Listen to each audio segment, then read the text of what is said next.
Hey, boys and girls, and Yo, whatever. Yeah. You got a great connection. The timing's almost the same on from Good. StreamYard to live. Yeah, cool. Yeah, it was a little faster today. Restream, I think, is slower than StreamYard for doing this stuff. But let's see. So you first of all, Dave, give me that. What the hell's his name? Rob Groen. And then I found out he debated Jackson Wheat and Steve McCrae. And I started listening to him, and he is the biggest box of rocks on YouTube. And he called evolution a religion. So I went into his comments and I said, what do you mean by that? What's the implication? So he started saying that it's dogmatic and it's stubborn and whatever. And I said, okay, if you replace science with Christianity, because Christianity is a religion, right? So you're saying that Christianity is dogmatic and people refuse to listen to the evidence, right? So, and I don't think he never responded to me. Because I asked him 3 different questions about. I said, you seem to be implying that having a religion is a negative thing. You're using it in a negative sense. Yeah. I just want to know what you mean. And that was just the first thing. And then he said that whales evolved from the rhinoceros, right?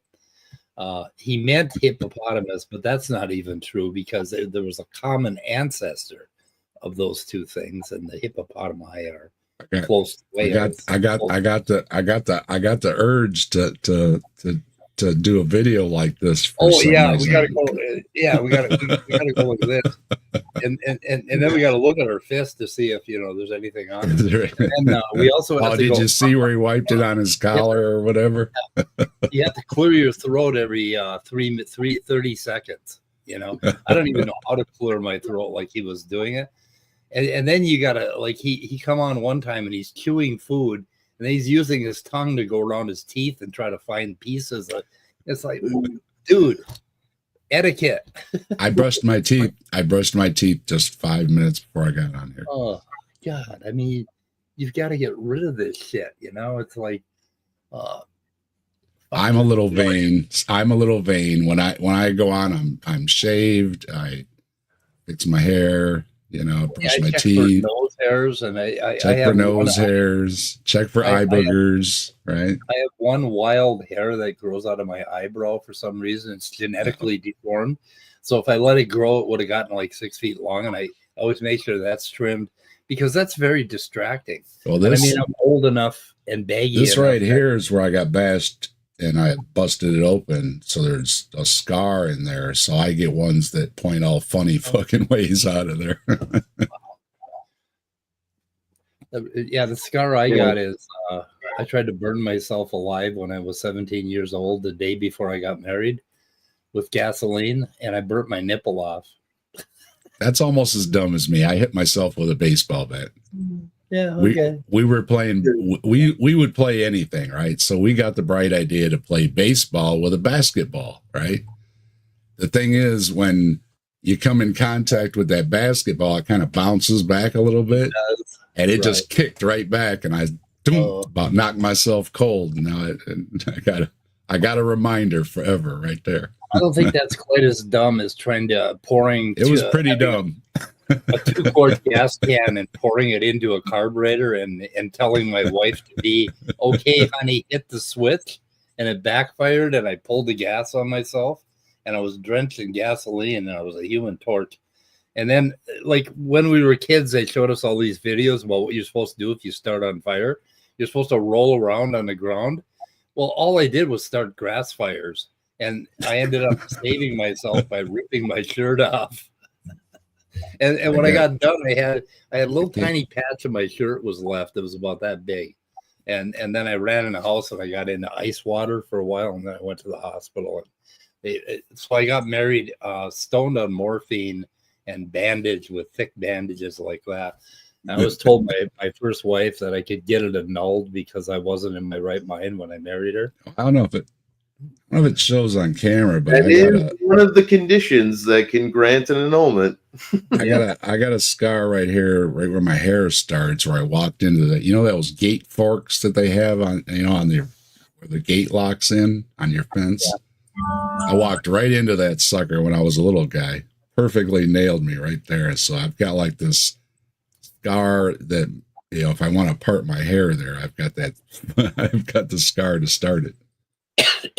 Yeah, I mean, it's a I lifelong ripped my armpit martial art. open too. I fell out of a tree. I ripped my armpit open. I bled all over the place. I have lots of interesting Got scars. lots of scars. Yeah. The one on my nose that I earned getting my Olympic gold medal that I got. The ones under my eyes from the only match I ever lost. But my favorite scar by far is one on my hand. I don't know if you can kind of see it there a little bit.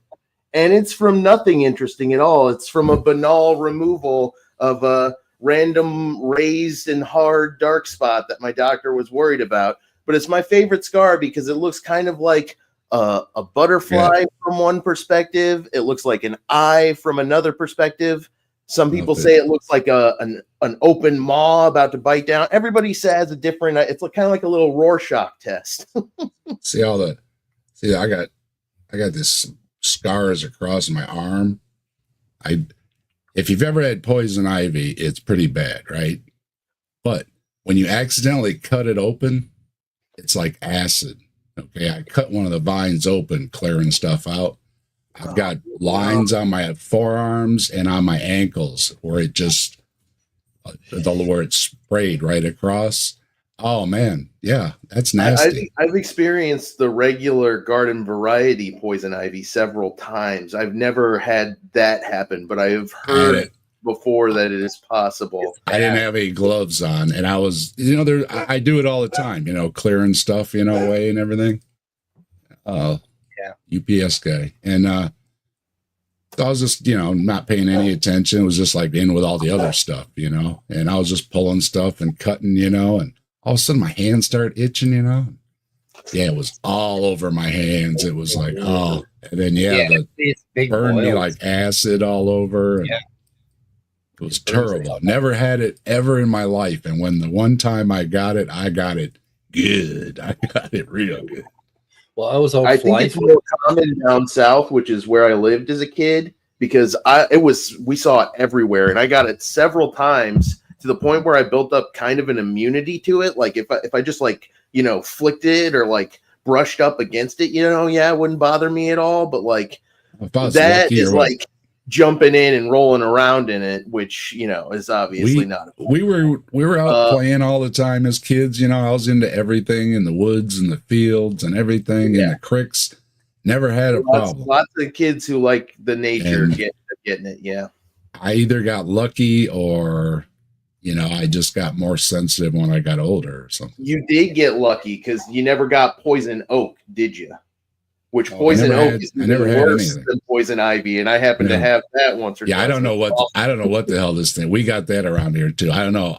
All I know is it was growing in with everything else, and I just didn't even notice it. So now I pay attention. Why would you do that to me, Mike? And then I came across this guy too. I actually had a clip from JimKnob, and I'm trying to find it.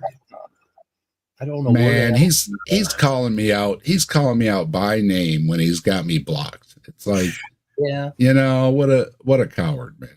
What a coward. I don't know what I do. I'm not going to answer the hard questions.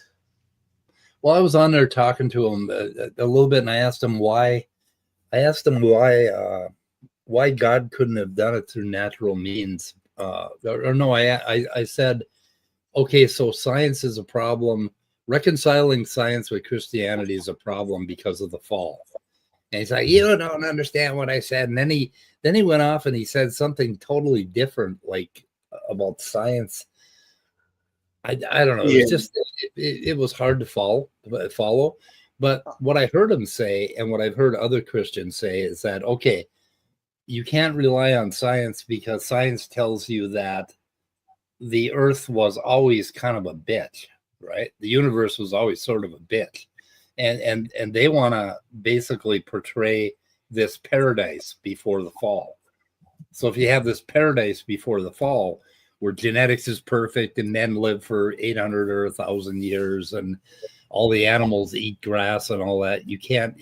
So basically, trying to reconcile that biblical fairy Sunday school six-year-old story with science is where they get into trouble, right? And so they have to push back on geology, on physics, on everything, because they want this, they want a literal interpretation of a 6-year-old fairy tale story for little kids. Hey, Mike, I'm gonna be right back. I got a package on the porch.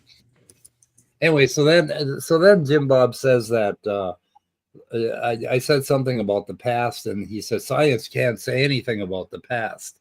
And it's like, no, every single experiment you do, when you get the results, you basically infer what happened 5 minutes ago, 1 day ago, 6 days ago, or whatever. You're always doing stuff in the past, and science is all about the past. And what evolution does, they try to extend that past back 3 billion years, a billion years. And what abiogenesis does, it tries to go back 3.5 billion years, and cosmology tries to go back 14.7 billion years.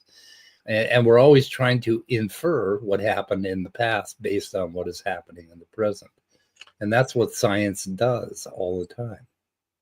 I mean, yeah, as somebody who is studying science in college now, officially once more, I know, hold your applause. What credibility. Oh Really? my, staggering. A college biology student. Listen to this guy. He knows what's up. No, I would say that, yes, it's almost better when you're doing science on shit that's already happened, because you don't have to go out and do 500 million trials yourself. The data is already there. Just go collect it. And that's exactly what they've done for evolution. And you're kind of right. I want to push back a little gently here. You say all science is doing anything. No, because science also makes predictions. Often those predictions are about things that happened in the past that we have to go discover, especially with evolution. But they've also been about, discovering things for the first time too, like predicting, that things would happen, etc. Like that one day we would have a vacuum chamber so large that we could actually drop a bowling ball and a feather from atop a tower, like Galileo really truly wanted to do but couldn't, to demonstrate. And we can do that now. So science predicted that in a sense, and it's something that happened in the future. But yes, generally in the sense of naturalism and evolution, especially macroevolution, the thing creationists push back against so much, which I hate even using that term because it's not really a real term, because it's all just evolution. But I digress. That is mostly a phenomena of the past, because it generally takes tens of thousands of years to occur at minimum, right? At least in species that have long lifespans and slower reproductive cycles. In species that don't have such long lifespans, like insects and microorganisms, macroevolution can happen relatively, fairly swiftly and within observable time spans. But creationists don't accept any example of that for some reason. I couldn't possibly hypothesize why. But anyways, long digression there. Sorry. It's because they want that fundamentalist interpretation of the fall and Adam and Eve and all of that.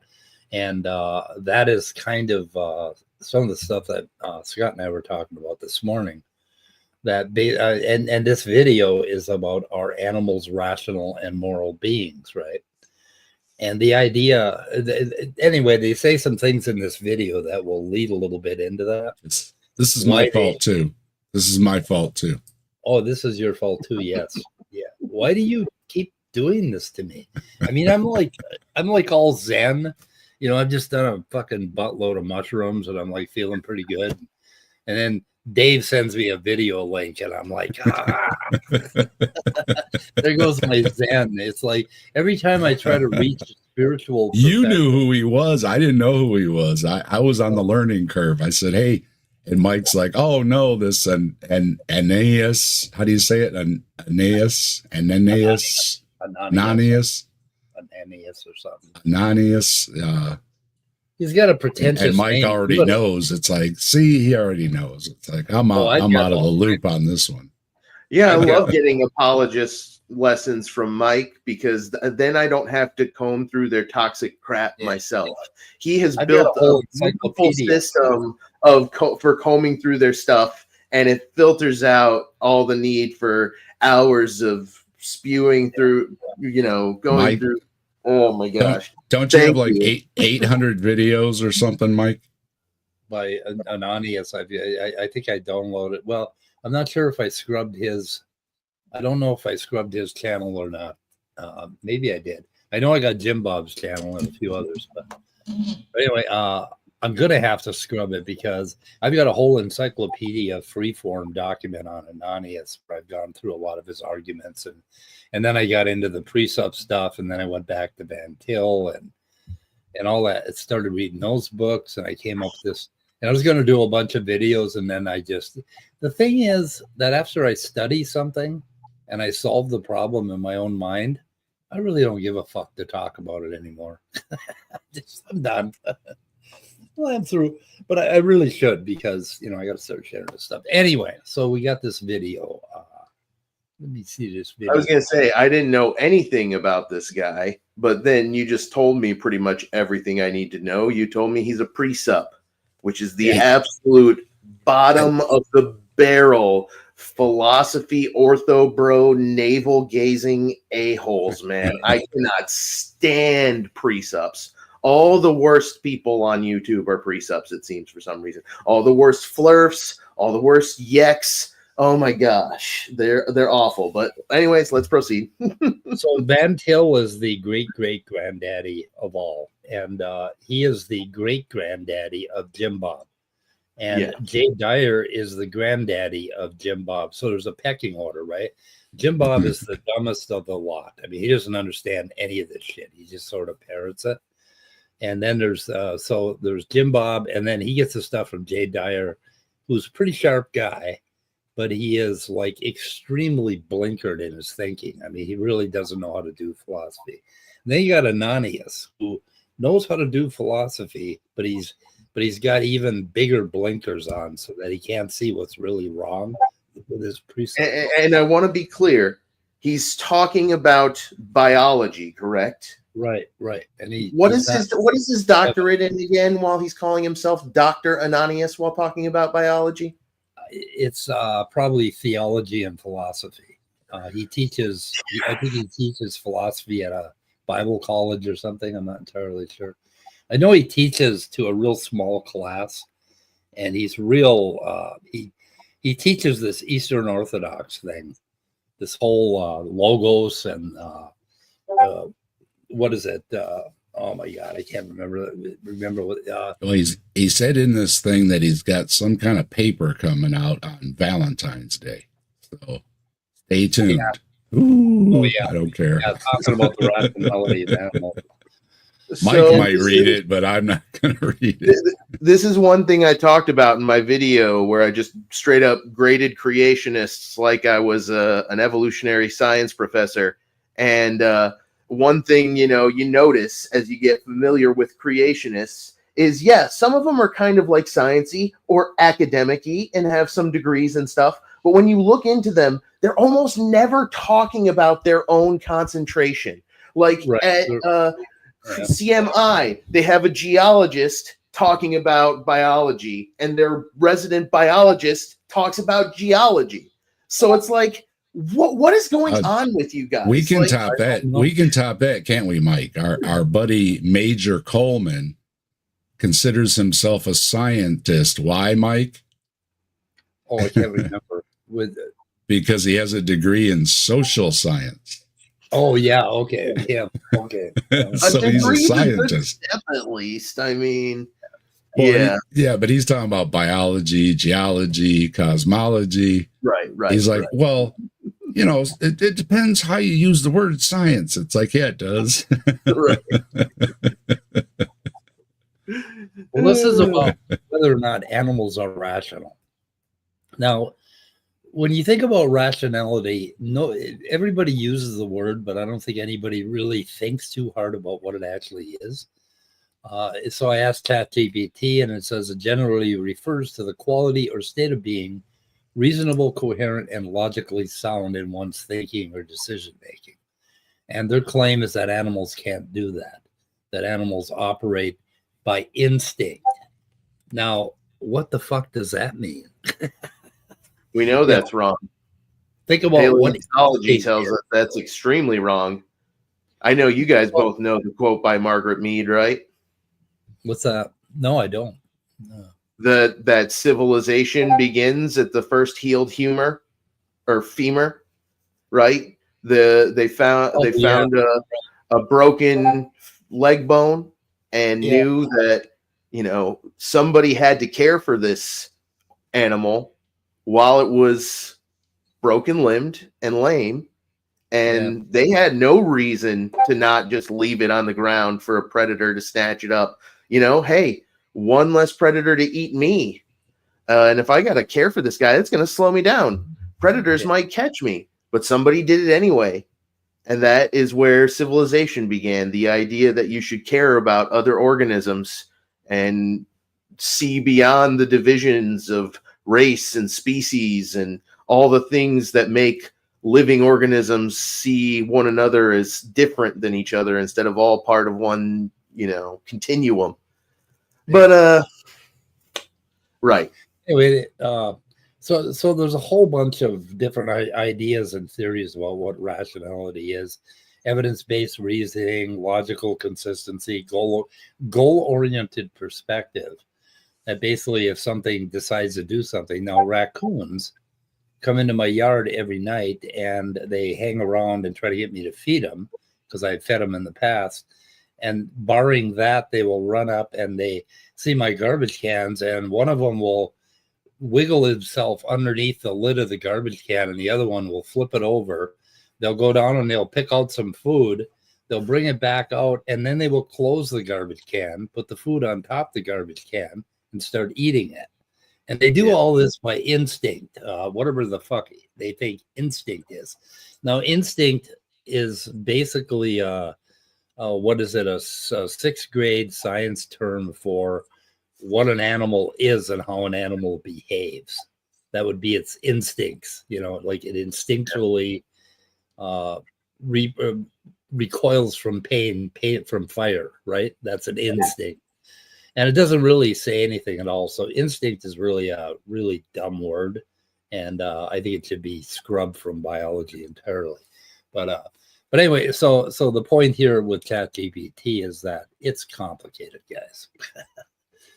So when you start thinking about what rationality is, and the thing that killed me about them is that they did this whole video without any real evidence. I think they refer to a few papers on chimpanzees not being able to outperform 3-year-olds and a couple other things.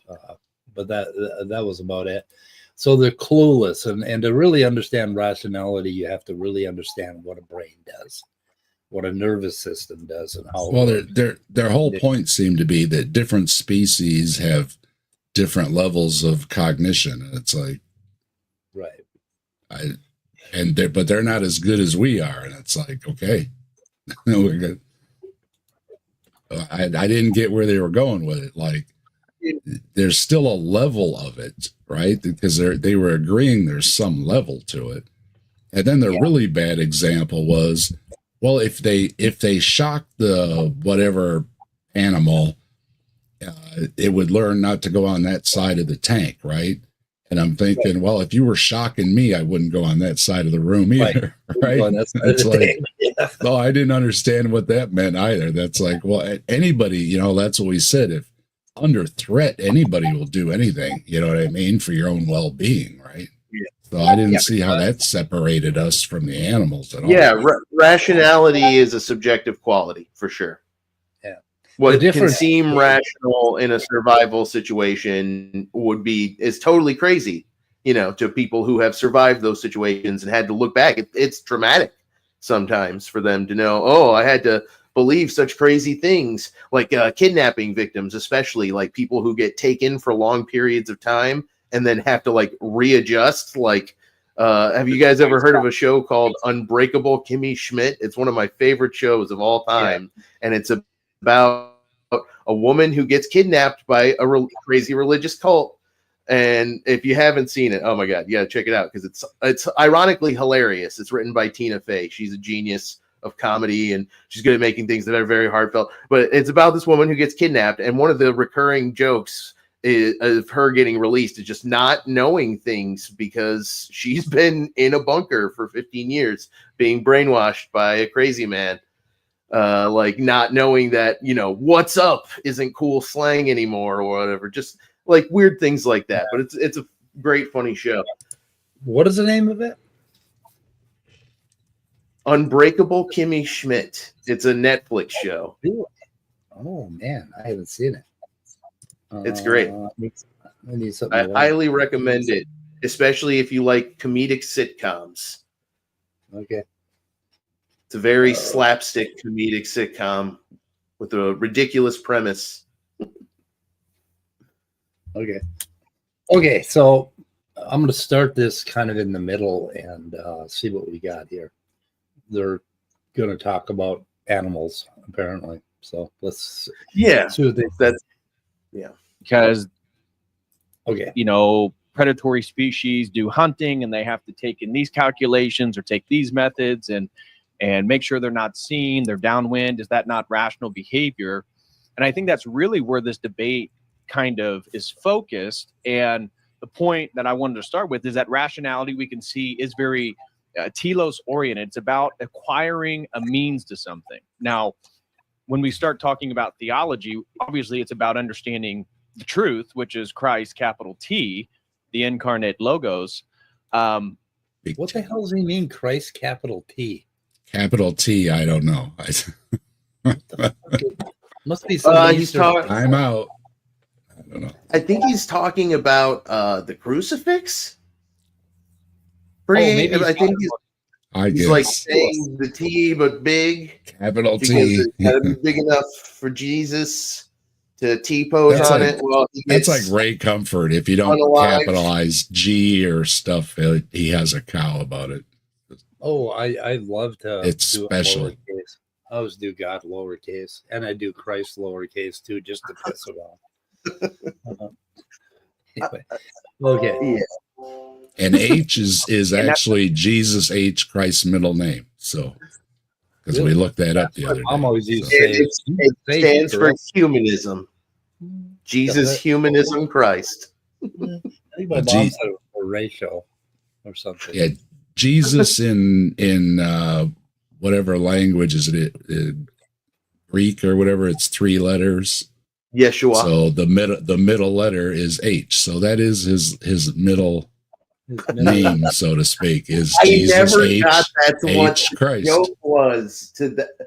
That's freaking hilarious. Okay, it's actually his middle name or moniker, whatever you want to call it. His it's his middle letter, initial, maybe. Yeah.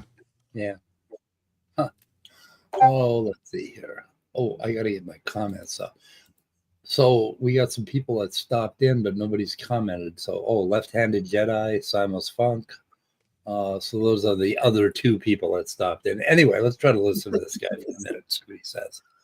We're talking about predator hunt, predator behavior, and teleos, having an intention for rationality requires an intention, and he's claim that animals don't have that. I don't know.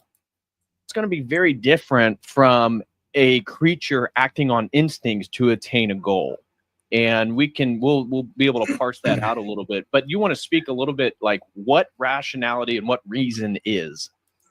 Okay, now in this entire video, I don't think they ever actually tell me what they think rationality really is. Yeah, if I wanted to actually know that, I'd say there's about a 0% chance I'm hiring this guy. Yeah, to tell me. I think I'm definitely going with somebody. It has to be the soul. It has to be the soul. Yeah, it has to be a soul thing or something like that. Yep. Okay. I want to pull up. When you were speaking, I just thought about something. When I wrote this paper. Must be the paper that's coming out. 1 second. This is it. Yeah. He's gonna go pretty soon. He's gonna say something. On the theology of the icon. So, you know, we say they were made in God's image. The image of God is in man. And that is the logos, right? Right. And so part of this is, going to have to do with, logic, like the rational aspect of, and maybe I could just read a few things off my paper. Sure. Maybe I started too early. A lot of this is, so there's something obviously Get to it, man. about man. Maybe I need to speed him up. Is this supposed to be the lesson on in the image? Yeah. Or reason and rationalism? Is exactly what allows us made in the image of God to. Hang on a second. For theosis, correct?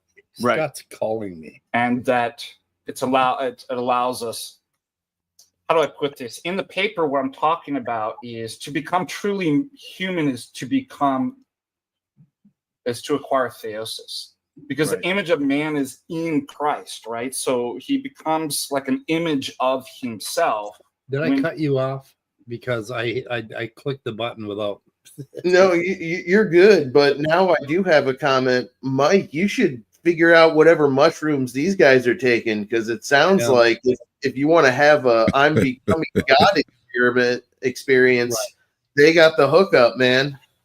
They got the hookup with this theosis thing. So the whole point of Eastern Orthodox is theosis, to become like God, not to become God, because that would be going too far. You want to become like God, because we're made in God's image. And now the other thing that is really surprising is they believe that Christ came into being and died on the cross, apparently, so that we could attain this godness, this theosis. He gave us the ability to reach for, because after, he'll get in it. We'll get into Adam and Eve here in a minute, but let's hear what he has to say about theosis. Where the hell am I? When he incarnates in man, right? Because it lifts man up to what he's actually supposed to be. And this actually explains the Christophanies too. He looks like man because true man is Christ. Right. Even before the incarnation. And so, man and the cosmos, as Demetrius Ananias says, are equally a product of the creative act of God, which is above nature. And we look at the cosmos and it's intelligible. It's organized in a way for the capacity of knowing. Okay, that's what I wanted to get to. So anyway, God created the cosmos. Okay, it's really hard to get this shit straight. This is some very confused thinking they have. So God created the cosmos so that it was intelligible by man, and it's intelligible by man because man was created in God's image. I don't quite understand. I don't follow the reasoning there. Seems something circular. So they're kind of abusing something called the anthropomorphic principle, I think, that's what he's talking about, right? Yeah. The idea that if you ask the question, what is the nature of the universe, the answer must include in some aspect, the fact that it's capable of giving rise to beings capable of asking that question, right? Which is like really deep philosophy, but it's also really navel gazing. Like, yeah, that's cool, but I don't get what the purpose of it is, except for pointing out flaws in anthropocentric thinking, which is a big problem. It's a true problem, but we're kind of on the opposite side of that now with evolution. Like, that stage happened decades and decades ago, like, but anyways, there's something circular here. Far be it from me to interrupt him from his word salad that makes absolutely zero sense to me. Like it's taking like 500,000% of my CPU to even keep up with what he's talking about, and deriving any actual like intellectual sustenance from it is proving impossible. Like I have no idea what he's talking about. Like, so yes, please continue. So he said something Christophanies or something. Do you have any idea, Scott, what he was referring to? Let me see if I can. Yeah, Christophany is an appearance of Christ in the Old Testament, I believe. Okay.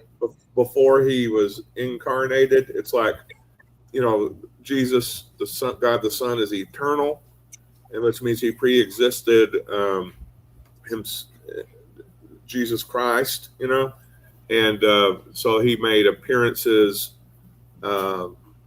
throughout the Old Testament, although he didn't announce it. You just have to figure it out through quote unquote context and hermeneutics. Right. So he said he looks like man because true man is Christ, right? Even before the incarnation. And so man in the cosmos as Demetrius, something, I don't know what says, are equally a product of the creative act of God, which is above nature. And we look at the cosmos and it's intelligible. It's organized in a way for the capacity of knowing. Now, really, okay, now if a creature evolved in a universe that was a certain way, and that creature needed to know things in order to survive, then obviously that creature would evolve in such a way that it would find that universe that the creature existed in intelligible. Now, I just gave you a bunch of word salad, right? So basically, that's my idea, that we evolve and we grow from a zygote to fit the universe. And our fit to our environment is what you call knowledge and understanding. So basically, we are creatures that evolve, that grow from a zygote in such a way that we fit our environment. So we know how to operate in our world. We know how to walk across the room. We know how to feed ourselves. We know how to kill a rabbit, that sort of shit. We know how to pick a radish. You're making a great point there, Mike, because it's reminding me of a point that I wanted to make earlier, which is that with the nebulous things that are knowledge and truth, it's often as good to have a negative quality test, right? You could say animals are rational because animals aren't out doing irrational shit usually, unless something has infected their brain and giving them, peculiar behavior. Usually they're not running out and attacking predators that are larger than them for no reason. They're not going out and trying to have sex with other animals that have mates around them that will harm them. They're not doing crazy shit generally. And when people do crazy shit, most of the people around them freak the fuck out and reassert control, so that exhibits some pretty rational behavior. Like if in chimpanzees, if you're a chimp that's doing crazy shit like that, they'll throw your ass out of the pack, or they'll just fucking eat you or something crazy like that, because they're still, very primal primates. We're just a little bit more sophisticated than that. But yeah, we're all capable of reason and rationalism to some degree. I look at it like I look at reason and rationalism the same way. Like it submits well to a negative test. Like if you go extremely solipsistic with your beliefs and you walk outside and you say, there's no way of knowing these cars aren't real, I could just be a butterfly, and you walk out into traffic and you get creamed by a semi, game over for you, whether you were right about that or not. Let's find out, I guess. But I'm pretty sure you're just going to be pavement pizza, So generally, I would consider knowledge, the kinds of things where if you believe them, they don't produce, consequences like that. So there's a negative quality test that makes sense. And this guy, I think he's probably, even though he has a doctorate in philosophy, he's going to turn out to be pretty bad at philosophy, is what I'm already expecting. I don't want to insult somebody or make fun of their appearance, but I think he might have grown that super long beard he has because he didn't have time to shave because he was too busy gazing at his navel. So let's hear more of what he has, I guess. He wanted to look like a priest, but Yeah. yeah. Anyway, and now I lost my train of thought. I was going to say something. Can't remember what it was. I'm sorry, Mike. I keep doing that. You keep doing that. Yeah. Okay. Let's see what he says. Human nature, there's something in the human being that's connected with the cosmos, that's stamped with rationality, Demetrius Stanley says. While man, God's creature, is further endowed with reason, capable of knowing consciously the rationality of the cosmos, of his own nature. So notice we're already starting to get an idea theologically what the fathers and the saints mean by rationality. Okay. So here's the deal. So he says, how the hell did he put that? Okay. God's creature further endowed with reason, capable of knowing consciously the rationality of the cosmos. Now, that is what evolution would say that we would be evolved to do. But evolution would also say that every other fucking mammal, bird, and mobile creature would be evolved to be just as rational. So he's kind of like digging himself a hole there, but he doesn't even realize it, because he's going to insist that we have some, well, we do have, like, our reasoning ability is way the hell above the next primate down. And that's something that man has grappled with. That's why there are 8 billion of us motherfuckers on the earth. And we're actually changing the atmosphere because we're pretty, we are special. There's no doubt about that. But we ain't that goddamn special. So anyway, they talk about other species that are smart, like, dolphins or whatever they were talking about. And and my comment when in the live chat was, it would be interesting to know what's going on in their brains, right? Because they don't know what's going on in their brains. Okay, they have no idea. Nobody knows. Okay, we don't have any idea what's going on in their brains. Yeah. So and we're kind of special. We can actually think about maybe they're maybe in some way they're thinking, look at those stupid people over there, right? I mean, you don't know. You don't know. You know what? Have you guys ever heard of SETI? Yeah. I assume you guys have. We're all fellow nerds here. SETI is the search for extraterrestrial intelligence, and they have a Swedish scientist, and I kind of both love and hate talking about his work because I can't for the life of me ever remember his ridiculous Swedish name, but it's incredible research, and it's about intelligent languages. And I think, Dave, we might actually have a bit of a misapprehension here when we think, it's impossible to know what an animal is thinking, or that animals don't have intelligent languages, because according to his research, which involved all kinds of incredible mathematics and logistics, including, plotting graph courses of how likely languages are to be intelligent, humans are by far not the only species on this planet to possess intelligent languages. Dolphins are one, which is why I love that you brought them up. Crows have distinct languages. Several species have birds have distinct languages, especially ones that are like similar to crows, like mavens and magpies and etc.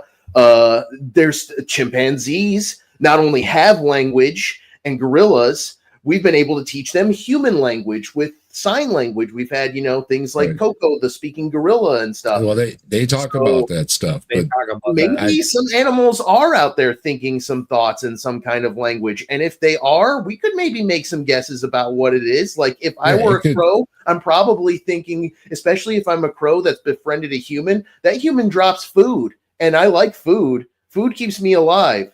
And we have, pretty good observations to support that. Like families have messy toddlers that drop food on the ground and ended up inadvertently befriending local flocks of crows. Well, that's what they're going to say. It's just a reaction, right? It's, if you get food, right, and stuff. But we learn that way too, right? Yeah. We learn with a carrot and stick too, right? I mean, fall down, ow, that hurts, right?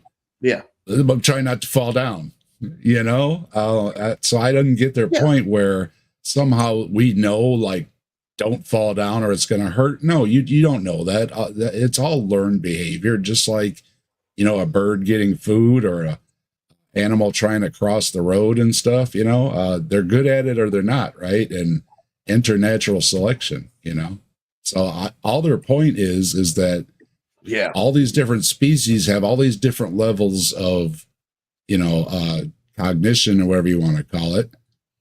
But that's just like all kind of examples of evolution, right? These different things worked out for all these things. And what worked out good for us was just being a little bit more advanced. That's right. I mean, Ooh, you're going to get me going, Dave, because so much about evolution is biopsychological and experimenting with new behavior. Huge freaking part of it, because that is primarily how niche construction occurs, which niche construction. Yeah, but you can't learn anything new when it's already put on your heart. Right? Exactly. You need to be able to be capable of novel thoughts, be capable of experiments, be capable of synthesizing past observations. And see, these guys don't. Yeah, these guys don't agree with that. Yeah. Yeah, no, it's nonsense. Animals are rational. I think I would even go so far as an atheist to say if I were to accept that souls are real, I would for sure think animals have souls too. When I look into an animal's eyes, I see a creature with feelings and thoughts. Yeah, absolutely. Some theologians think they do have a kind of a soul. So there is that. Watched a video about with a preacher that said that's one of the most asked questions he gets is, will my pet be in heaven with me? Well, so, the beginning, if you think people care about people more than their pets, no, they're worried about if their pets are going to be in the heaven. Have they never seen All Dogs Go to Heaven? I could save them the trouble of that. They don't have to consult their preacher. It's been settled by a movie. Go watch it. If you don't think Charlie went to heaven, you're a piece of crap.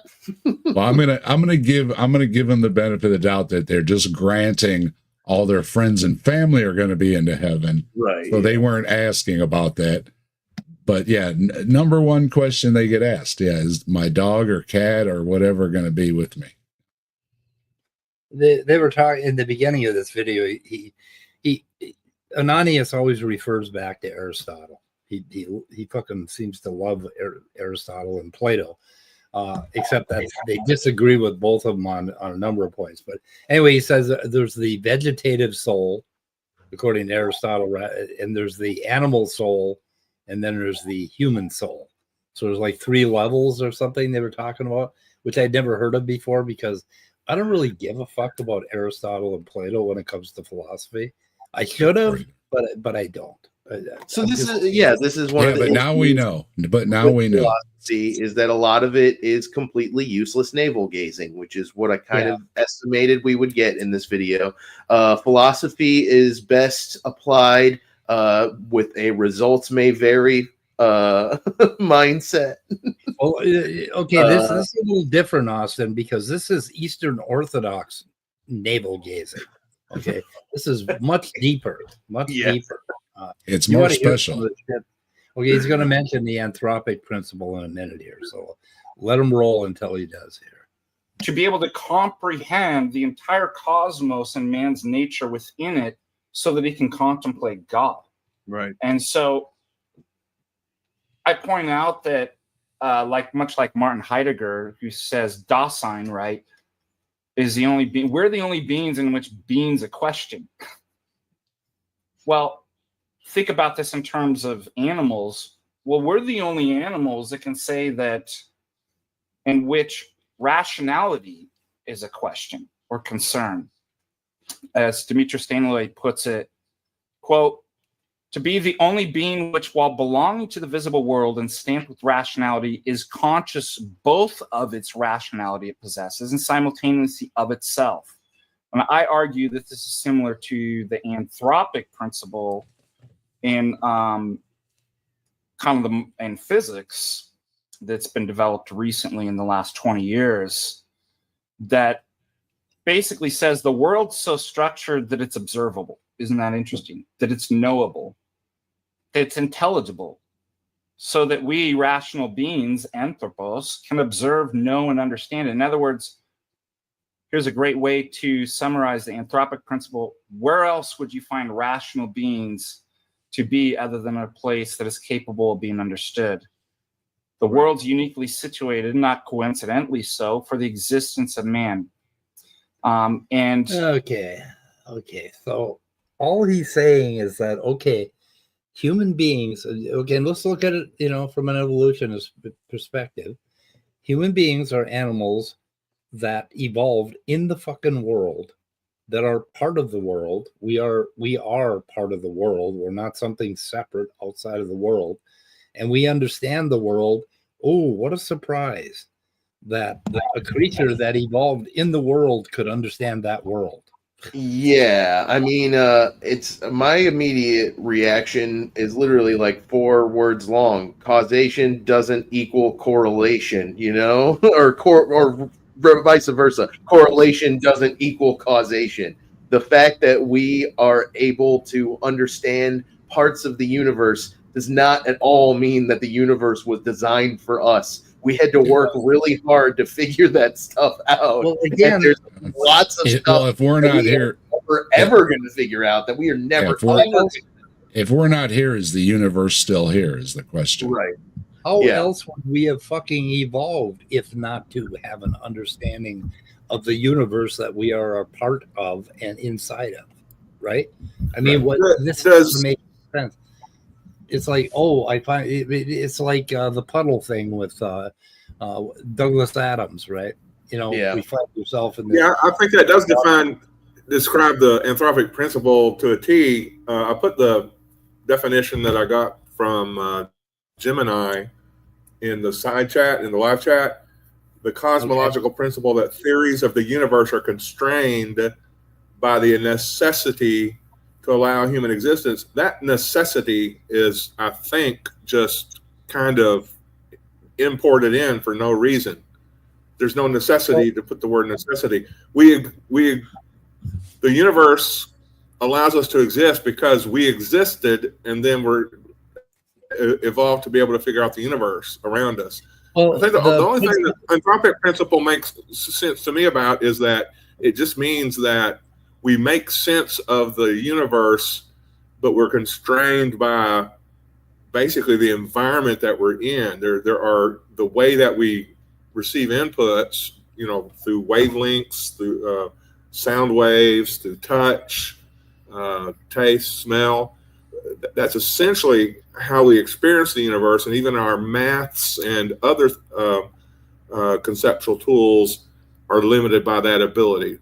A bat who can use sonar experiences the universe differently from us, and will experience the universe.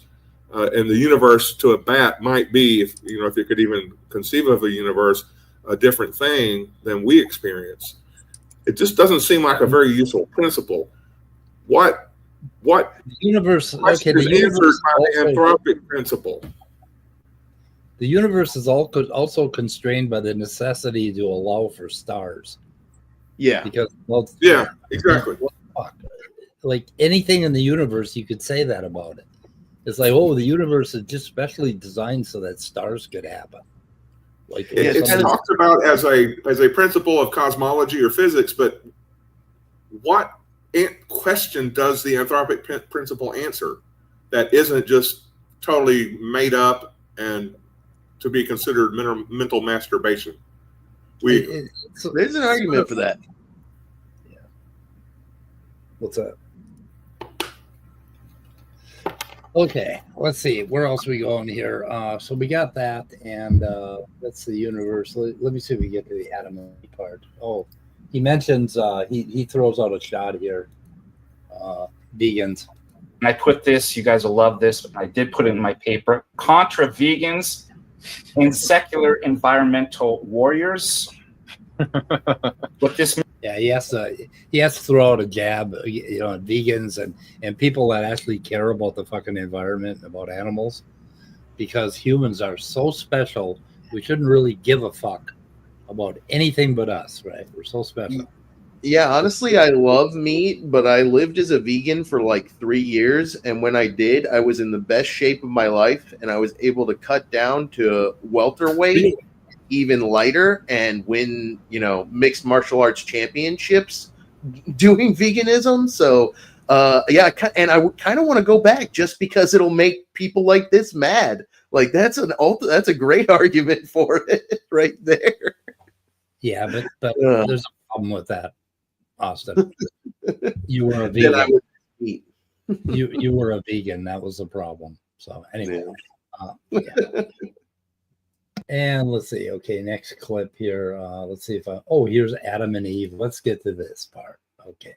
So you want to stir trouble with any of this crew? Go in any of their chats and say you're a vegan. They'll be all over you. Oh yeah, they fucking hate vegans. My niece was a vegan, but it started to kill her. I don't know why. She was having all kinds of trouble.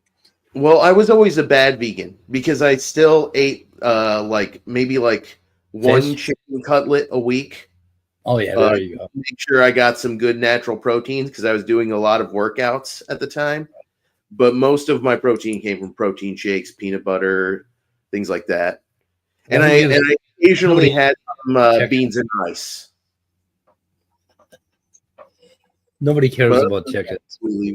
Yeah, right. Yeah. They're the assholes of the barnyard. I do think a near vegetarian diet is very healthy. Yeah. Yeah. Like a balance. Some people overeat on the meats. I am definitely one of those people because I love meat. Yeah. Okay. I've been trying to get there with smoothies, but I've been fucking up since holiday season started. So I gained like 10 pounds. You don't really need protein smoothies unless you are like literally hammering workouts every day. Yeah. And even then, I would say you don't need a smoothie every day. 1 or 2 a week will be plenty. But people overuse the protein. It's kind of weird. I ate a ton of fish and shrimp. So, that's very healthy protein. Yeah. It's interesting because those are both ocean arthropods, which we consider land arthropods gross and would never eat those for the most part. But we eat all kinds of ocean arthropods. Fucking hate those land arthropods. Yeah. Okay, let's hear what he says about Adam and Eve. But when we look at the fall of Adam and Eve, there's a utilization of reason there. Eve was told that you could become like God. And so reason, rationality isn't necessarily good or bad. And we can see that rationality was used in a corruptive manner to take something that didn't yet belong. And then human nature itself fell. And so Christ in the incarnation, the Logos, is the restorer of true rationality. Okay. So this is really interesting. It tells you something about Eastern Orthodox. Well, it tells you something about their circular logic, how they feel about women thinking. like Eve, see, Eve was thinking, and she should have been doing that. She should have been cooking, and having, she shouldn't have been thinking. Eve was told that you could become like God, and so reason. Okay, so the snake. Okay, so Scott, this goes into our discussion this morning. Now, so Eve used reason. Okay, this is before the fall. So Eve used reason to do a bad thing. She thought she didn't have yet. Like God. Yeah. But that she didn't have yet, right? Here's the fucking thing that bothers me about Eastern Orthodox. Their whole deal is after Christ, you should try to be like God, which is what Eve was trying to do. And God slapped her and Adam down and created this huge reversal in the universe where all of a sudden everything started, animals started eating each other, things died. I mean, everything fell down. So I don't quite understand why they don't see that as a problem for their idea of theosis, becoming like God. But apparently, Scott, it was a little deeper than that. Eve was trying to become God. Is that the problem? No, I think that's silly. She was trying to become like God, is what the Genesis text in Genesis says. Now, like I said, there might be a more specific, deeper, or nuanced meaning in the original Hebrew of the text, but we're talking about the Hebrew text of a myth, so we can't really go too crazy about what the words mean. But yeah, she was trying to become like God in terms of wisdom. She wanted to be wise like God, because God said, you eat it from the tree, you're going to die. Well, they didn't die, but the serpent said, you'll become like God, knowing good from evil. And then she looked at the apple or the fruit and said, it's useful for gaining wisdom, and she wanted to gain wisdom, and so she ate the apple. The real dynamic was that she did something that God told her not to do, and that's the nature of the fall. How she determined that knowing good from evil would make her wise is, I don't know. Eve looked at that apple and said, "Hey, I want to bake a pie." So she. So you know what I love about this point, Mike, is having a grandmother who was a Universalist Unitarian pastor. I studied a lot of other world religions because she was also dual ordained in multiple other religions, right, including Hinduism. And my grandfather, who was also a Jewish man and a professor of Jewish studies at Columbia and a professor of anthropology, who loved Greek myths. And there are tons and tons of myths about humans and other beings trying to become gods or become like gods. And most of them are very, very bad for the people involved. So you got Pandora's box, for instance. I think we all know how bad that one is. That's literally cliche about something bad you did that your ass can't fix now. But my favorite one that I think is especially relevant is the myth of Narcissus, because Narcissus looked at his reflection and thought it was so beautiful that it was a god and fell in love with it. And that is a metaphor for narcissism. And I think that is exactly what this theosis nonsense is. It's narcissistic garbage. You can't become like God. You can't become like God by believing in the Bible to the point of craziness, for sure. That is not the way to do it. You know, I think if there was a way to become like God, it would probably involve some extremely unethical scientific experiments that most people wouldn't be willing to do. But like, and ultimately it doesn't matter because none of this can really happen until after you die anyways. Right. Yeah. But it reminds me of a joke I came up with about young earth creationism. It's kind of a long rambly joke though. And I've spent a fair amount of this video being long and rambly. Are you sure you guys want to hear it? I don't know. How long? Right. I'll save it for another video then.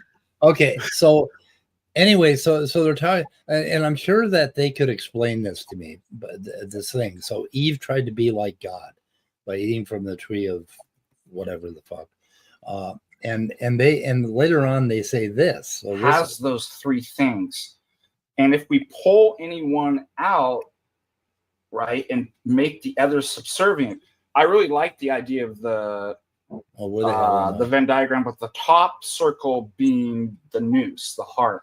Mm-hmm. But these serve the hearts. But notice through the entire history of philosophy, what do people do? They pull this out. It's about rationality, or it's about rationality doesn't matter. It's just morality or something like that. And so for those to be in proper symphony together under the obedience of nous, like you said, those things serve the noetic faculties so that we may become like God. Right. And that we may be co-workers with God to bring paradise into all of creation. So aren't they kind of like wanting to do the same thing that Eve wanted to do? Become like God? This theosis? Not only that, Mike, it seems like they are saying that the way to do it, oh, shocker, you become a theology doctorate is pretty much the way to do it. Like this guy. And if these guys just believe, then the world's going to be all great and everything, then what are they waiting for? Yeah. So, anyway, Scott, what am I not understanding about that? Because I don't know shit about theology, to tell you the truth. Well, it's just gobbledygook. I mean, that's the thing about theology is it wants the respect of philosophy, but it's just fashioning a quilt of meaningless words together from scraps of the Bible. or what have you. Well, Yes. I do know a little bit about Buddhism, and becoming like God is basically the idea behind that is losing your ego to the point where you blend in to the universe as God. That's it. So that is theosis. There are some myths about beings that are mortal, that are part mortal, part human. They're called the demigods, right? The demigod myths. But in almost every one of them, including Buddha, ironically, you can only achieve that status through birthright. Only happens when your parent is either a god or a demigod themselves. That's the only way. Like, there's no way a mortal can become a demigod, period. Yeah. Okay. So I think I'm back to where I was on rationality isn't necessarily good or bad. And we can see that rationality was used in a corruptive manner to take something that didn't yet belong, and then human nature itself fell. And so Christ in the incarnation, the Logos, is the restorer of true rationality. But what does that mean, true rationality? In my estimation, it has to do with the healing of the corruption of the fall itself and focusing on what is the ultimate end. If rationality is a means toward an end, do I use reason to get advantage over people? If it's about communion, well, then within this light of the Logos, reason is used to communicate honestly, truthfully, empathetically to the people around you. It's not about lying and manipulation, which could also be used through the instrument of rationality. He seems a little confused. Like, okay, rationality can be used in good ways and in bad ways. Go figure. And it's like, I don't know. Like, I'm not sure what the hell he's trying to say exactly. And there wasn't any rationality before Jesus died. Right. I guess. Yeah. That. Yeah. I think that's kind of what he said, but I don't know. Jesus had to bring back rationality. He said something like that. They have a weird Eastern Orthodox is like, well, for one thing, there are things that I respect about it, and that it's extremely spiritual. But then there are things, all of this dogma that they have is just really problematic. And they have a buttload of dogma, and they fight with the Catholics tooth and nail. They're just, they hate the Catholics. And I don't know. Are they all young? Protestants, they don't even believe they exist. Are they all young earthers too, Mike? No. There's, I'm not sure if Deacon is. I think Dyer is. I think, but I know JimKnob is, but he won't really admit it. He won't say it out loud. But anyway, yeah, I don't know. Let's see what the hell else. It seems like the style of this Orthodox approach is simply to take perhaps philosophical ideas and find Greek words to assign to them, and then just say those Greek words over ad hominem, ad nauseum, not ad hominem. The Logos and Noesis. Noesis. Why not just replace them with English words and see what you got? Well, they sound more spiritual. It's not going to make any better sense or be any less speculative and ad hoc. I would argue that the Catholics, when they spoke in Latin, actually gave you a better idea of spirituality than when they tried to speak that bullshit in English. When it was in Latin, at least you got a feeling of spirituality, but when they spoke in English, you started thinking too much. Well, back when Latin was still a living language, it was just the language of the day. That's what you spoke, so that the Roman people and the people under them would understand what you said.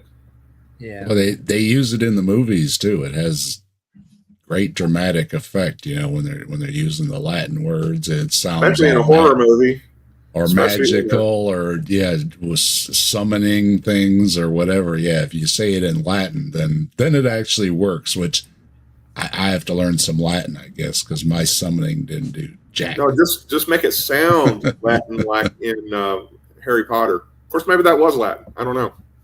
Yeah, I'll make something up. I just talked to my friend on Christmas. He's been working on Latin for 10 years. And he said it's not for everybody. It's tough because it's really different. Grammar's So, totally different.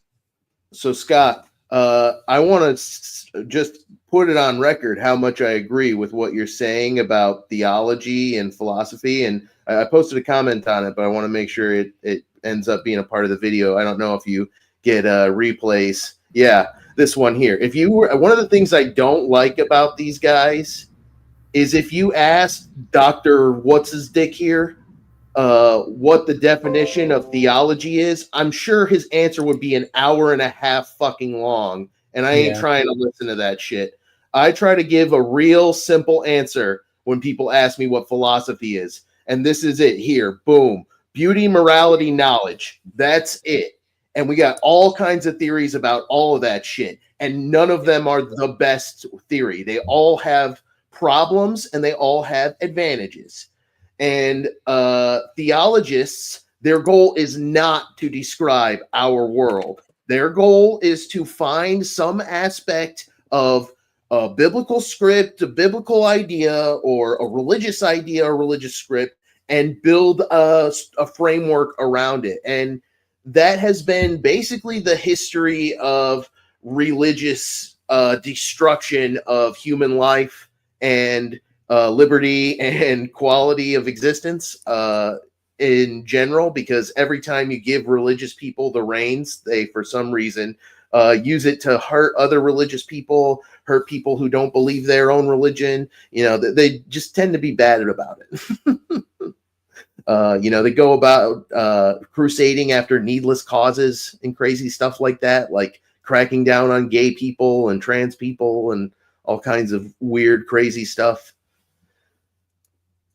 I don't know what's going on in the chat here. Witch burnings, all that fun. Oh, okay, so yeah, that's that was the where the hell was I going with that? With this whole thing about witches back in the 1500s, their whole point was like what they believed is that you could not rely on evidence to prove that somebody was a witch, because being a witch was supernatural. So you had to get a confession from the witch themselves. And the only way to do that was to torture them for 30 days or so, horribly. And then you could point out who the witches were by testimony from other people, other witches, right? That one witch would turn out to, so it became a contagion. And so they didn't, this whole current idea about pushing back against science and going with the supernatural and intelligent design, and we have to allow for the possibility of the supernatural. They kind of want to get back to the 1500s when they could burn witches with abandon. And if these fuckers were in control, they would do it. We got 2 years, according to the knob. Remember, we got it marked down. 2 years. Yeah. All of science is going to adopt intelligent design. I put it on my calendar. I took him seriously. So if it's not by then, I'm definitely going to rub his nose in it. But no, it's not just that, Mike. They would torture women, into confessing or their neighbors and whatnot. But if that didn't work, they had all kinds of sham tests, like throwing women fully dressed in gowns into rivers, and if you float, you're a witch and you need to get put to death. But if you sink and drown, good news, you're innocent. You're probably dead. That's my favorite anyways, one. Yeah, exactly. She drowned. Well, she wasn't a witch. Didn't they pile rocks on people's chests until they confessed? Forge, pen, endure. Yes. There's a phenomenal story about a man named Giles Corey. But they're going to totally fucking deny this, that they would do that again. But the thing is, once you open the door to the idea that there are demons and witches and supernatural, you have opened the door to that kind of thinking and that kind of legality and judgment. People stab their kids over that shit all the time. I just read about a woman in Canada who stabbed her daughter because she's convinced she's the devil or God told her to do it. She's a crazy Muslim who stabbed her daughter. Hawaiian shirt guy has said that, well, according to the Bible, this certain group of people are supposed to be stoned. You know who we're talking about, right? Oh yeah, So yeah, they have no problem doing it. It's, for sure. Here we got a little bit coming up on the dominion over animals, And so we can see in scripture that Adam is not the same thing as the animals of creation. We were given dominion over creation. Genesis 1:26-28. We are the stewards that reflect God's wisdom and love for creation. And even the naming of the animals symbolizes some sort of cognitive and ontological and anthropological distinction between the animal kingdom itself. And superiority, yeah. Yeah, superiority. superiority. And one of the That's what all this shit is about. This whole fucking the reason it drives them crazy to think that animals' reasoning might be similar to our own, and the reason that they hate the idea of evolution, because evolution tells us that there was a common ancestor of chimpanzees and human beings that had some basic ability to reason, yet we would think of it as an animal today, and that reasoning evolved. They hate that because they're really obsessed with this idea that we have dominion over the entire fucking universe.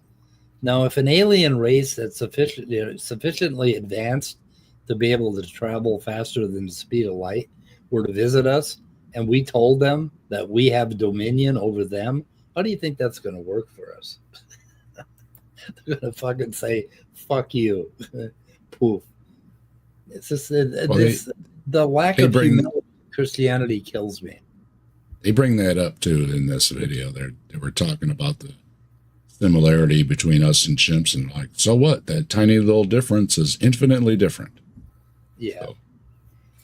Well, the difference is that we have a little extra cortical circuitry that allows us a couple of things. One is language, okay, which has to do with a few genes I got tweaked. The other one is we have an extra cortical loop, and we can actually think a little bit differently than the rest of the animals. Or we don't know about whales. We don't know about elephants. They may have it too.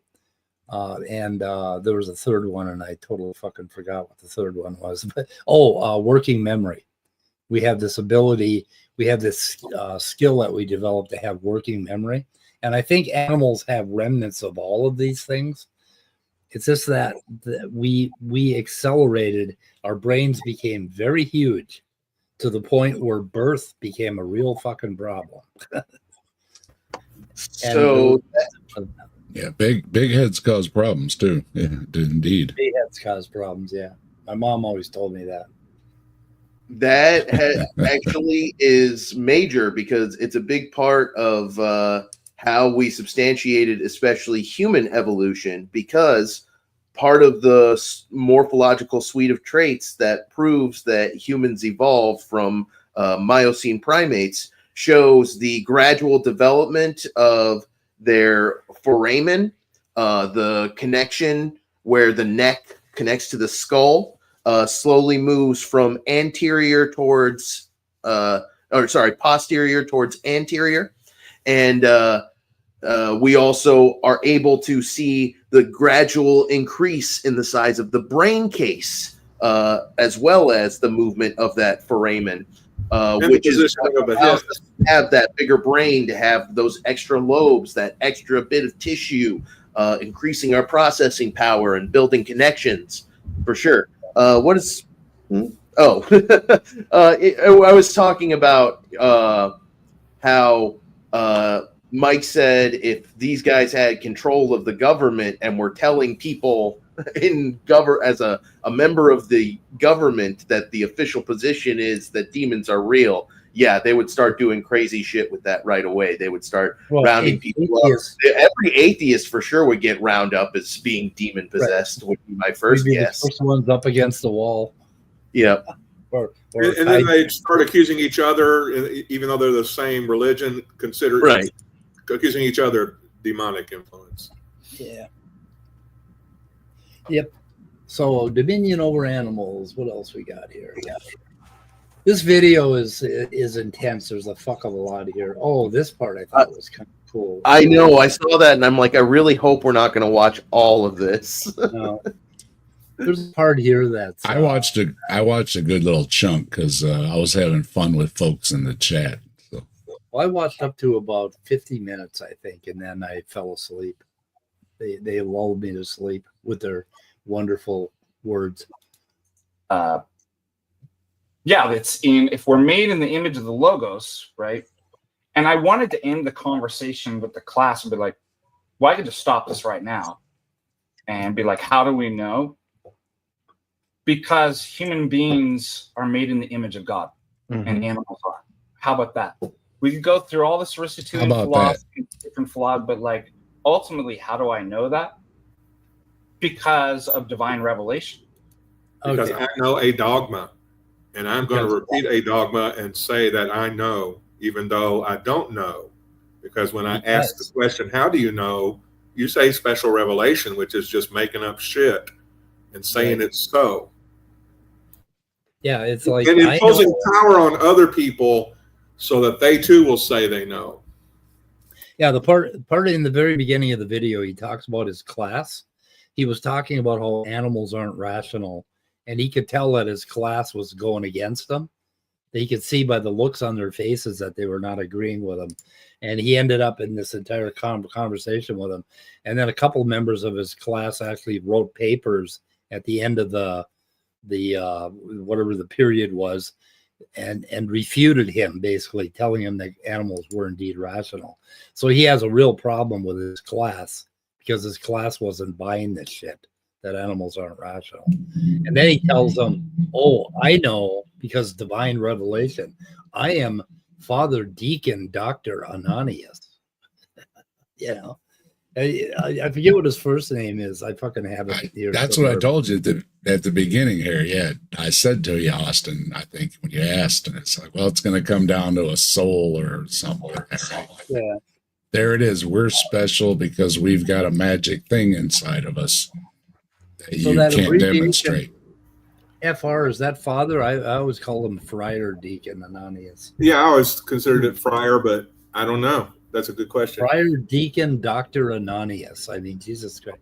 And now remember, you're supposed also, to know. Not only you're supposed to know, Mike. Not only do they say that, well, we're made in God's image, so we're better than the animals, we're superior, but they'll also say to you, if you're not a believer, that you're broken inside and can't think rationally because you're an atheist. You can't think somehow, you can't think theological thoughts correctly because you don't believe. So okay, no worries. We're gonna be called idiots and everything else tomorrow night. So yeah, we just don't get it. The whole name is Friar Deacon Dr. Ananias Sorum. I don't know if that's. We're being told by somebody else that it's father, so friar, father. Oh, yeah. Father Deacon Dr. Ananias Sorum. It's like, yeah, exactly, Austin. It's like, I don't know. I think he probably made a lot of that shit up, right? I mean, like, that's just too much. Ananias, have you ever heard a name, Ananias Sorum? I see made up religious title that means bullshit, made up religious title that means bullshit, something that might actually be worth something name. Okay, I am reading here from Google's AI overview. In Eastern Christian churches, a father deacon is the title used to address a deacon, signifying their role as a spiritual father to a community. So I guess the question is who imbued him with the title of father deacon? Was it himself, or is he? So he's not even a priest; he's a deacon. Catholic. So what? Yeah, apparently he's a deacon, which is, I think, a local church title. Oof. Yeah, that makes all of these titles jerk offy because he's not a doctor in biology, but he's talking about zoology, basically zoopsychology, and the other two titles are religious titles, and they're actually one title, and the one title it's kind of misrepresented a little bit. It's making it seem like he's a father when he's actually just a deacon. Isn't a deacon more just like an assistant? I mean, it's been a while since I've been in a Catholic church, but I think that's accurate, right? Someone who knows religion better back me up on this. We gotta, Michael, have to look, because this is that Orthodox thing he's talking about. So they might have different titles. Yeah, let's take a look at who he is. Let's see here. QuickTime, little window Chroma. Okay, so Father Deacon, I gotta make myself big here for a while, guys. Okay, Father Deacon Ananias. Father Deacon, what the fuck? Why Yeah. you? I Okay. believe it's pronounced Ananias. Ananias. Okay. Yeah. I see. Okay. Anyway, Father Deacon Ananias is an Orthodox apologist and teaches philosophy in Fullerton College and Carroll College. Those Bible colleges. He has a BA in liberal arts from Thomas Aquinas, together with an MA and a PhD in philosophy, epistemology, philosophy of science, philosophy of mind from the University College Dublin. His current academic work focuses on he invented this Church of Patristic Faith or something. Let's see. He's got some papers. He's written a bunch of papers, and he wrote a book. And like, the guy is really full of it. I mean, he's, if you start following him, he's got a lot of words, fun words. He's fun. I'm still confused by the Father Deacon aspect. As far as I know, a deacon is a helper. That is what deacon literally means. Why is he going by a Father Deacon instead of just a father? It seems to me like he's trying to puff up the prefixes before his name. I think it's a legitimate office in the Eastern Orthodox religion. Oh.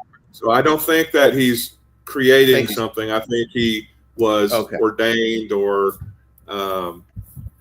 declared a Father Deacon by an authority.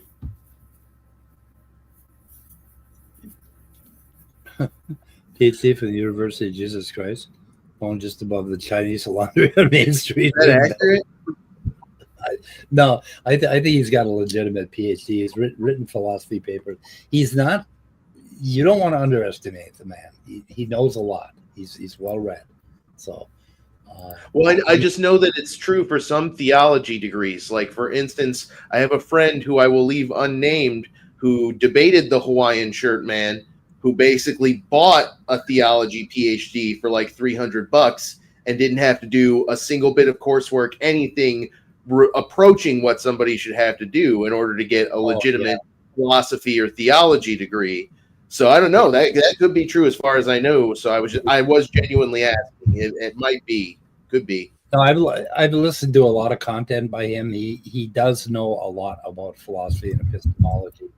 I was going to say, frankly, after learning that you can get a theology PhD for just $300, the fact that somebody might go through all the pain and cost to get a legitimate theology degree is kind of amazing. Yeah. Let's see here. Okay. Even if he's accomplished in his field, he has no business talking about these evolution and stupid stuff. So yeah. Where the hell am I at here? I thought I went to devalue mankind. Okay.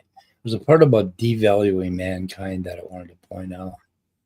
Let me see if I can so if the input is 2 + 2 and the output is 4, well, then we can see that it's working, and therefore we can draw a correlation between the two things, and that there is an effort to devalue mankind to the level of an animal. That was all I was getting at, whether it be functionalism, functionalist theories of mind, or some of this vegan stuff. I mean, what we're seeing at a larger scale, just like you said, the environmental warriors, is it's not in elevation. And that's why I wanted to begin with the theology. And we would look at before the fall, Adam giving dominion over creation, naming the animals. And then after the fall, in a sense, we become more like animals because of the darkness of our noetic faculties, and reason has just run amok, and it really doesn't have the true orientation to guide itself by.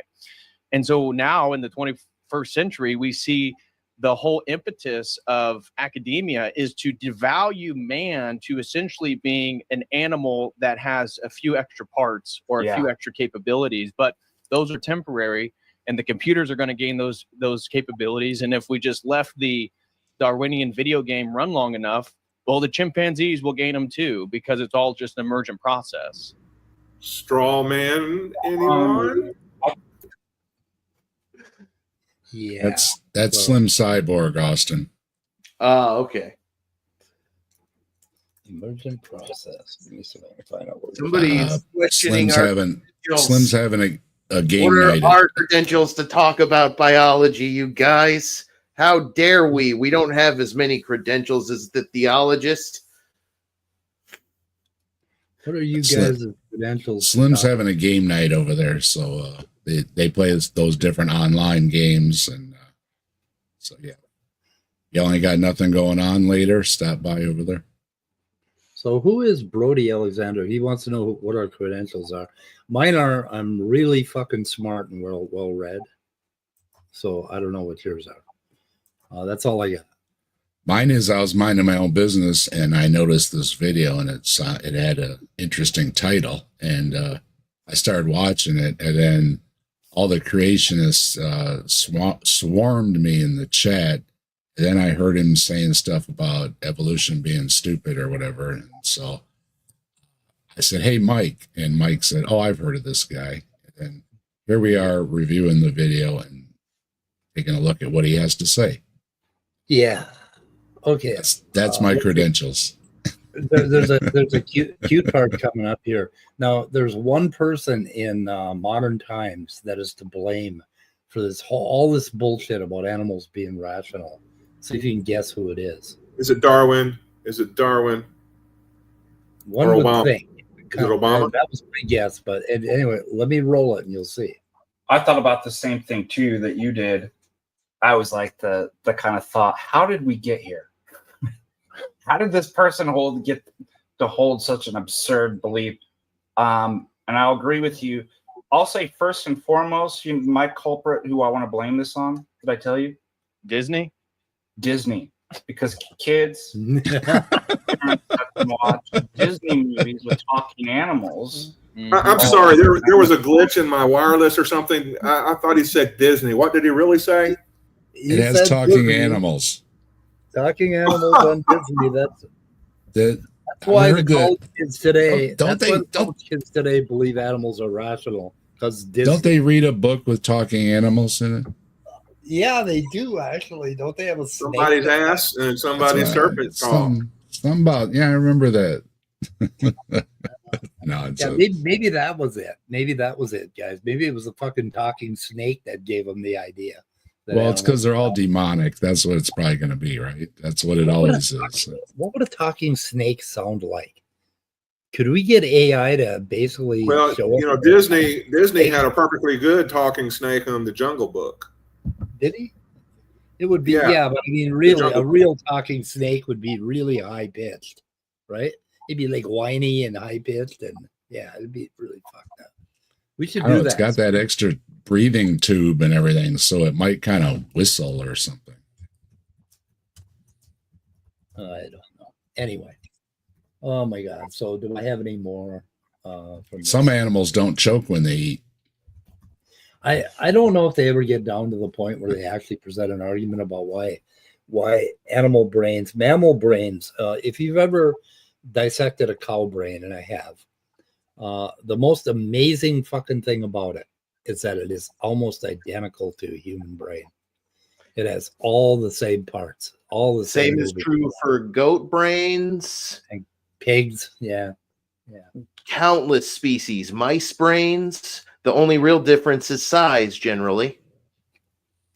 I want to dissect another cow brain now that I've lost my sense of smell. Because when I dissected the cow brain and I had my sense of smell, it was unbearable. It was fucking dissecting my first brain was a formative experience for me. I dissected my first goat brain when I was like 7 or 8 years old. My mom brought one home for me from her biology class, and that I sometimes audited with her because she couldn't get a sitter for me. And the professor knew me and knew I wanted to dissect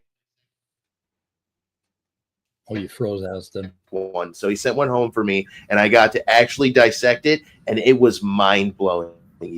Yeah. I didn't have the pleasure of dissecting it, getting but I to got see to hold it. the Oh, you held a human brain? I held a human brain. Oh, I'm sorry. Did things break down there? Yeah. Yeah, you kind of roboted too, so That's it's awesome. No, it was cool to just.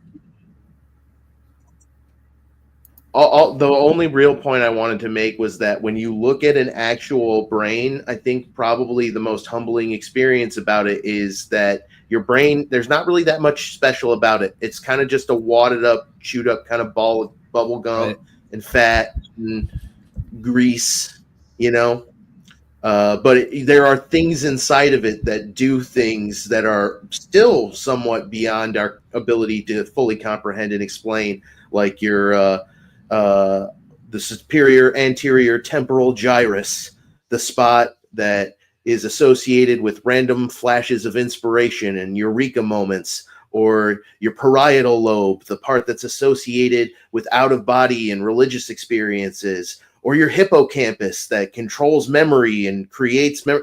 All the things we're talking about with, animal rationality, it's all just a part of your brain. Yeah, and they have it too. They have all those parts.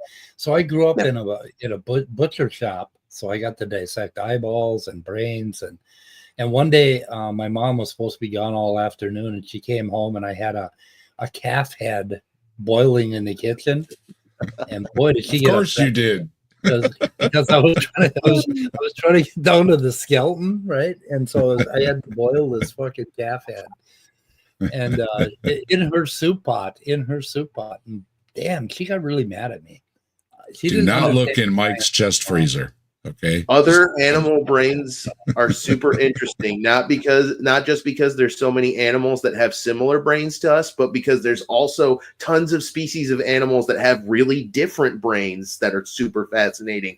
Like birds have kind of both. They have brains that are really similar, but they also have a feature that's similar to our neocortex that's completely different from ours. It came from a completely different evolutionary chain, and it works differently from ours and has, a different shape and different look. It's really fascinating. Octopuses have 8 brains. They have a brain in each arm. Jellyfish have no brains. How fascinating is that? That's really good news for flat earthers and creationists. They'll be able to survive at least as long as a jellyfish, but no, yes, it's very interesting. Neurobiology, fascinating stuff. It really got me into science. And I think everybody thinks brains are cool. Deep down, everybody's like, yeah, that's kind of cool. That's kind of mysterious and interesting. But I think most people aren't able to get over the gross out factor. Yeah, all they're saying is we're special because we're at a different level than the other animals. Or we're special because my book says we're special. That's really what it is. Book. Yeah. My book says we're special, and now we're going to fill in all the reasons why. But I pointed out, though, I said, quilt that we create. I pointed out in the chat, I said, cockroaches have been around for over 100 million years. They'll probably be around when we're gone. Now, is that the pinnacle of creation or evolution? Right? You don't have to be, they're making a big deal about, how smart we are, right? Well, in the end, though, I mean, unless, again, you're talking about going to heaven or something, and do cockroaches go to heaven? I don't know. Well, but what if as far as being successful, though, that's what's successful, right? It's not being super smart. It's being a cockroach is very successful, right? What if there's billions of us died on the cross? If Jesus died on the cross and restored cockroaches to rationality, and they could enter into theosis, they evolved quickly too. They you spray them, and the next generation's immune to it. They evolve like crazy. Yeah. Cockroaches equal MAGA. I like that one. They're impressive. Human cockroaches, we know them. Yeah, it's impressive, But yeah, I mean, what are you setting the standard of, right? all they're setting a standard for is, well, I'm going to go to heaven with my God and my religion. But setting ourselves up as, oh, we're so successful because we have language and can make all this technology and everything. We can be wiped out in an instant by a space rock, and there'll probably still be some cockroaches running around feasting on what's left and, you know, having a good chuckle in their teeny tiny little minds. Yeah. So as far as evolution is concerned, evolution is driven by a number of forces, and intelligence is not directly one of those forces. Those main things would be things like reproduction and survival. That would be closer to the pinnacle of evolution. A creature that's able to survive for an incredibly long time and replicate itself over and over again relatively simply would be the pinnacle of evolution, as far as I understand evolution, in my personal opinion. And those kinds of organisms absolutely exist. I was going to say, Mike, but they're mostly microorganisms. Microorganisms can be incredibly resilient. They can survive in environments that we used to think life was completely inhospitable to. It's really interesting. Microorganisms, they're fascinating. Tardigrade survived being exposed to space and cancer, outer space, mutated cancerous cells from a woman are still immortal and surviving today. This is something that still happens sometimes. New species mutate within human bodies and other species' bodies and fundamentally change cellular physiology, the cytology of these organisms. It's super fascinating. Like Helen, I think her name is Helen Lax. Gila cells? Oh, Gila cells? Yeah. Yes. Henrietta Lacks might be. But her cancer cells are basically immortal. As long as they get food, they are in a stable environment, they'll basically just never die, which seems like evolution, right? That definitely seems like a huge advantage for that organism. Obviously, that's what I got from all their talking. They're pointing out, look at all these different species with all their different things, and it's like, and then they're going, evolution is stupid. And it's like, you sure talk a lot of biology and then say it's all stupid at the same time, right? Who is Slim? Slim is live. Slim Cyborg. Slim Cyborg. Oh, the gaming. Gaming? He's having a gaming night. So usually he's not on Fridays, but he's having a gaming night. Usually his shows are on around 5:30 Eastern, Monday through Thursday. I think we should wrap up because a disclaimer. It's a lot of fun over there anyway. I have not yet come after these guys with a real argument about why animals are rational like we are. So haven't done that. Who knows? I might get back to it. If I do, I will come up with basically some more information about why I believe that animals are almost like to be an animal is not that different than to subjectively be a human being, to be a cat or to be a dog or any other mammal.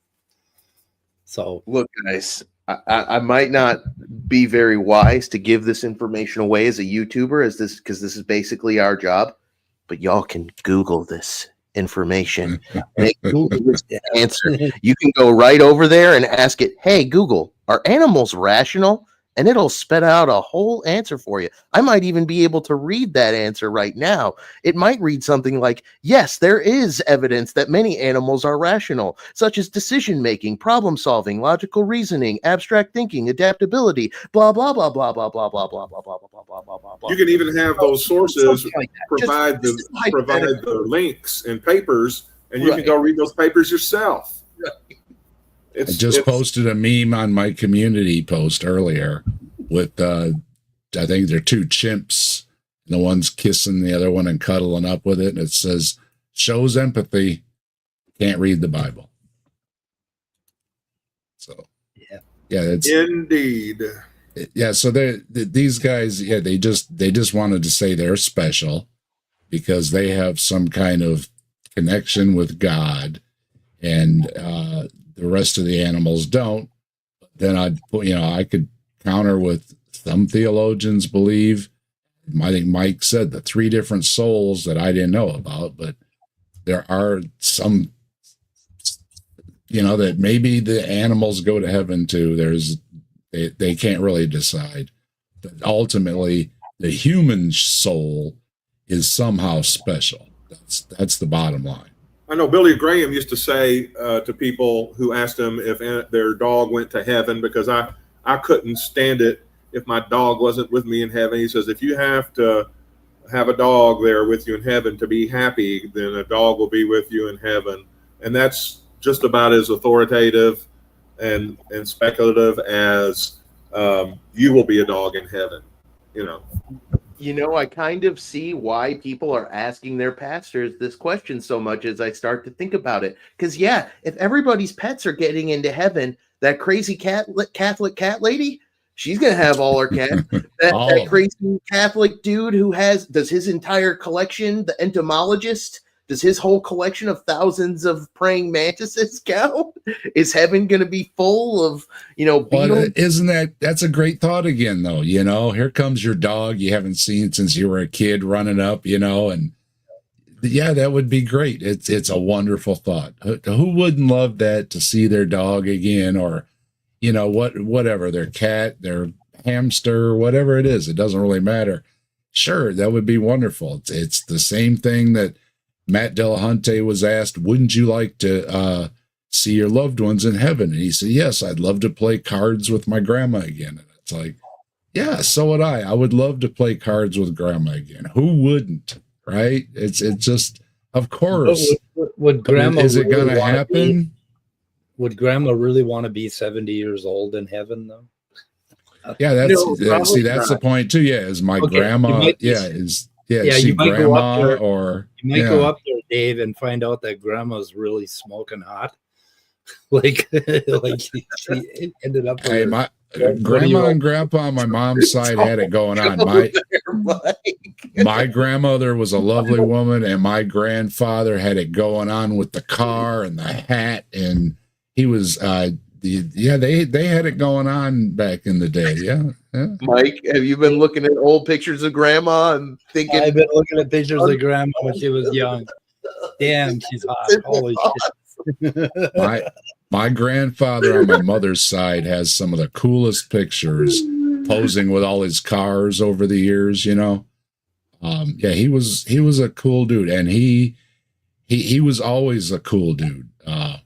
One of my favorite stories was when my uncle was acting up and wasn't skipping school and stuff like that, right? And my grandfather, he was a big guy too, big German guy. I mean, big hands. He had those huge hands. He was a big guy. He took my uncle down in the basement, and the story goes, you didn't hear a sound. Wasn't yelling or screaming or anything like that. You didn't hear a sound. A couple minutes later, my uncle came back up, and the next day he went to school. He was a gentle giant, but let me tell you whatever he told him, he meant it. Yeah. Okay, guys. Carry a big stick, right? He was a wonderful man. There was everybody that knew him always told me stories, because I worked in the same business for a while, and a lot of people knew who my grandfather was. It's like, oh, Ray, great guy. Everybody loved my grandfather. He was a great guy. So, Scott, do you presuppose a regularity of nature? Well, why would you do that? Gee, why would you presuppose that the sun's going to rise tomorrow? I guess because nature was that Omar appears to be completely regular. Yeah. Also, never. But if you're gonna say that nature isn't regular, then give me a reason to think it's not. I saw Omar in the chat last night. I can't find my Ananias stuff. I don't know where the fuck I did. Ananias. Interesting. Ananias. We gotta do another one, Mike, because I never heard of it before. So we should do another one. So yeah, because somewhere I have a whole bunch of notes about. Well, I think what I did is Van Til and the precept arguments. I did a whole bunch of stuff on tag because this guy is filthy with the transcendental argument for God. Him and Jay Dyer, and somewhere I have all that stuff. But anyway, I want to end this, guys. So let's all say goodbye. Say goodbye. Goodbye. Well, thank you for the lively discussion. I really enjoyed this, and thank you to everybody who showed up in our live chat. Come back tomorrow night. Tomorrow night at 5:00. You'll see some of us back here. 4:00 Central at Captive Desk Snata, and I might dual stream that tomorrow just to steal some of your users because you're always welcome to. I'll send you the link so you can set it up early. Okay.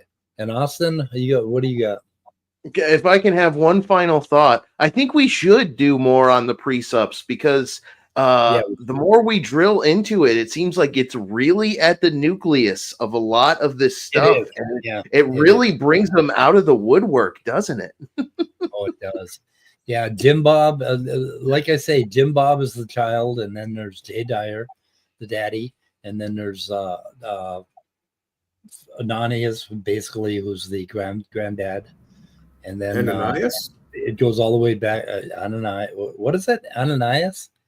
Well, I've always heard that name from the book of Acts pronounced Ananias, spelled the same exact way.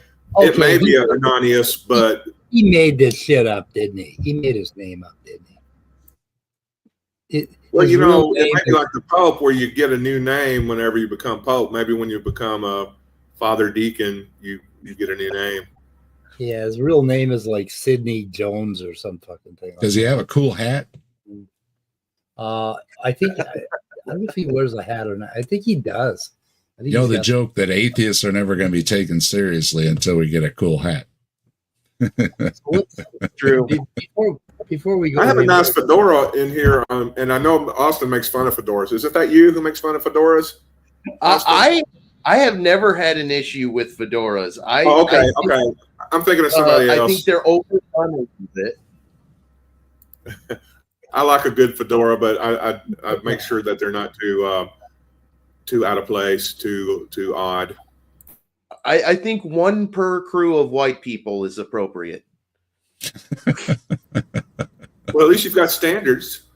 Oh, here's a good one. Here's a good one, guys. The Hideous Evil of Paris Olympics opening.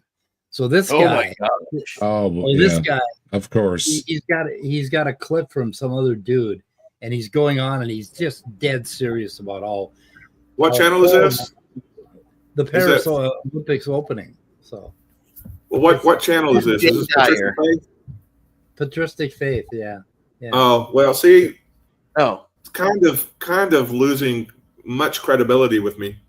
But I don't know how or why, but I'm subscribed. I'm sorry. The fucking thing, this hideous evil, right? So I didn't know what the hell they were talking about. I mean, supposedly this is the Last Supper. I think there's like 18 people there, not 12 or 13 or whatever. And this supposedly offended Christians so badly they had to clip it out, and they had to apologize to the world. And it amounts to just a little tiny piece of the Olympic opening, right?